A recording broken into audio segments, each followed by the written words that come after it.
السلام علیکم ورحمۃ اللہ وبرکاتہ۔ کیسے ہیں آپ سب؟ آئیے آج ہم آپ کو بتاتے ہیں فضائل اعمال بھاگ 1۔ ہم نے آپ کو کل بتایا تھا فضائل اعمال میں تمہید اما بعد کیا ہے، پھر ہم نے آپ سے کہا تھا کہ کل ہم اس کے آگے کا آپ کو بتائیں گے۔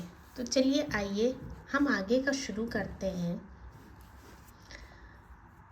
وَكُلًّا نَقُصُّ عَلَيْكَ مِنْ أَنْبَاءِ الرُّسُلِ مَا نُثْبِتُ بِهِ فُؤَادَكَ وَنَجْعَلُهُ فِي هَذِهِ الذِّكْرَى مَوْعِظَةً وَذِكْرَىٰ لِلْمُؤْمِنِينَ۔ آئیے بتاتے ہیں اس کا ترجمہ ہم آپ کو۔ اور پیغمبروں کے قصوں میں سے یہ سارے قصے آپ سے بیان کرتے ہیں، جن کے ذریعے سے ہم آپ کے دل کو تقویت دیتے ہیں۔ ایک فائدہ تو یہ ہوا، اور ان قصوں میں آپ کے پاس ایسا مضمون پہنچتا ہے جو خود بھی راست اور واقعی ہے اور مسلمانوں کے لیے نصیحت ہے، مطلب اور اچھے کام کرنے کی یاد دہانی ہے۔ ایک ضروری بات یہ بھی دل میں جما لینی ہے کہ نبی اکرم صلی اللہ علیہ وسلم کی حدیثیں ہوں یا بزرگوں کے حالات، اسی طرح مسائل کی کتابیں ہوں یا معتبر لوگوں کے وعظ و ارشادات، یہ ایسی چیزیں نہیں ہوتی کہ ایک مرتبہ دیکھ لینے کے بعد ہمیشہ کو ختم کر دیا جائے، بلکہ اپنی حالت اور استعداد کے موافق بار بار دیکھتے رہنا چاہیے۔ ایسا نہیں ہے کہ آپ ایک بار دیکھ کے اس کو بند کر دیں، اسے بار بار دیکھتے رہنا چاہیے۔ ابو سلیمان دارانی ایک بزرگ ہیں، وہ فرماتے ہیں کہ میں ایک واعظ کی مجلس میں حاضر ہوا۔ ان کے وعظ نے میرے دل پر اثر کیا، مگر جب وعظ ختم ہوا تو وہ اثر بھی ختم ہو گیا۔ میں دوبارہ ان کی مجلس میں حاضر ہوا تو اس وعظ کا اثر فارغ ہونے کے بعد گھر کے راستے میں بھی رہا۔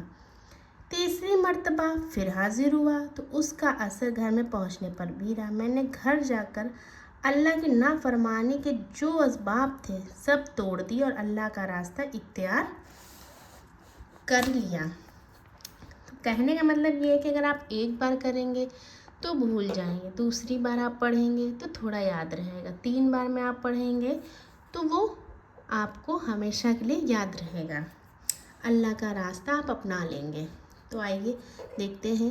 اسی طرح دینی کتابوں کا بھی یہ حال ہے کہ محض سرسری طور پر ایک مرتبہ ان کے پڑھ لینے سے اثر کم ہوتا ہے، اس لیے کبھی کبھی پڑھتے رہنا چاہیے۔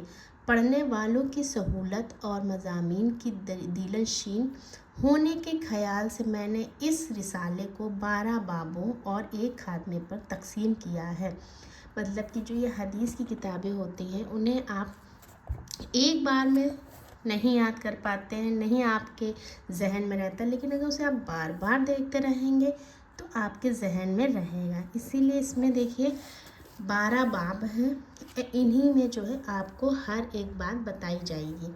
تو دیکھیے پہلا باب کیا کہتا ہے۔ پہلا باب جو ہے وہ دین کی خاطر سختیوں کا برداشت کرنا اور تکالیف و مشقت کا جھیلنا ہے۔ دوسرا باب ہے اللہ جل جلالہ کا خوف اور ڈر، جو صحابہ کرام کی خاص عادت تھی، خوف اور ڈر ہے اس میں۔ تیسرا باب ہے صحابہ کرام رضی اللہ علیہ وسلم کے زاہدانہ اور فقیرانہ زندگی کا نمونہ۔ چوتھا باب صحابہ کے تقویٰ اور پرہیزگاری کی حالت۔